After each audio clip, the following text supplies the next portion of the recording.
It was a bright, sunny afternoon when Peter, Mary, and their faithful dog Bobby set off for a walk along the narrow country lane that led to Whispering Hill. The lane wound through thick hedgerows, past fields of golden wheat, and beneath towering oak trees.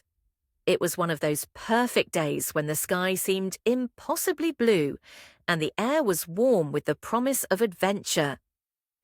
"Let's go up to the old cottage on the hill," Mary exclaimed, pointing toward the tall, lonely hill in the distance.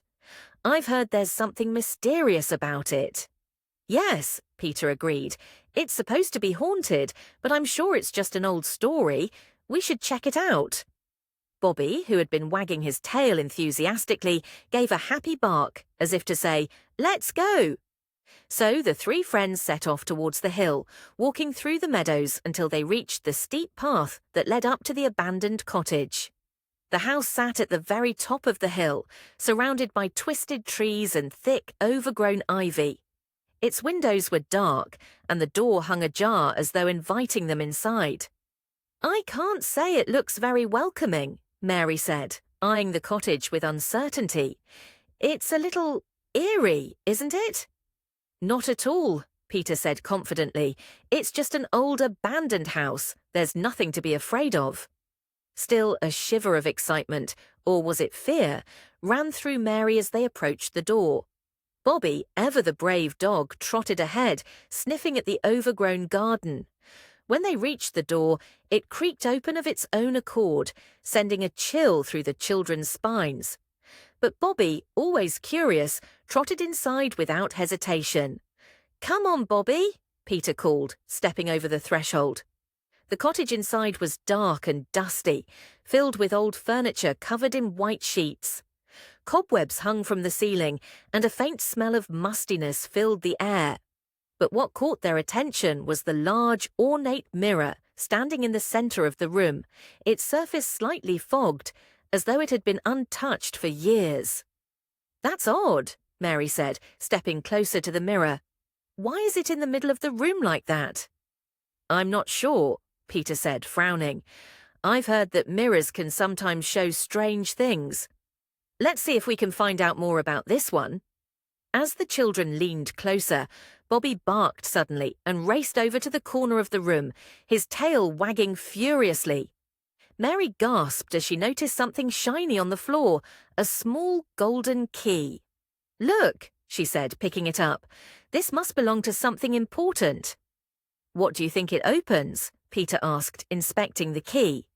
It was beautifully made, with intricate designs etched along the sides. "I don't know," Mary replied, turning the key over in her hands. "But I think we're about to find out." Suddenly, the air in the room seemed to change. The walls seemed to whisper, and a strange, cold breeze blew through the open windows. The mirror began to fog up more quickly, and slowly, the outline of a shadowy figure appeared within it. "Do you see that?" Mary whispered, her voice trembling. "Yes," Peter said, his eyes wide. "I think it's the figure of a person."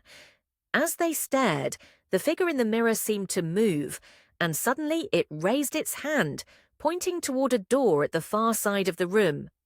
The door had always been there, but the children hadn't noticed it until now. "Do you think we should go through there?" Peter asked, his voice filled with both excitement and uncertainty. "There's only one way to find out," Mary said, taking the golden key and heading toward the door. It was locked, but when she turned the key in the lock, the door creaked open. Inside, they found a narrow staircase leading down into a small underground room. The air grew colder with every step, and soon they were standing in a dusty, forgotten chamber, filled with old chests, books, and strange artifacts. In the center of the room, there was a large, ancient chest. Its wood was intricately carved with patterns, and it looked as though it had been hidden away for centuries. "This must be it," Peter said, his voice echoing in the stillness. "This is the treasure the ghost was guarding." With trembling hands, Mary opened the chest, revealing a pile of old, glittering jewels and gold coins. But there was also a small leather-bound book, its cover embossed with strange symbols. "This book looks ancient," Mary said, picking it up carefully. "It must be the real treasure." Suddenly, the children heard a soft, gentle laugh. They spun around to see the figure from the mirror standing at the top of the stairs. But it wasn't a ghost. It was an old, kindly-looking man with silver hair and a warm smile. "Thank you, children," he said, his voice full of gratitude. "I've been waiting for someone brave enough to uncover my secret."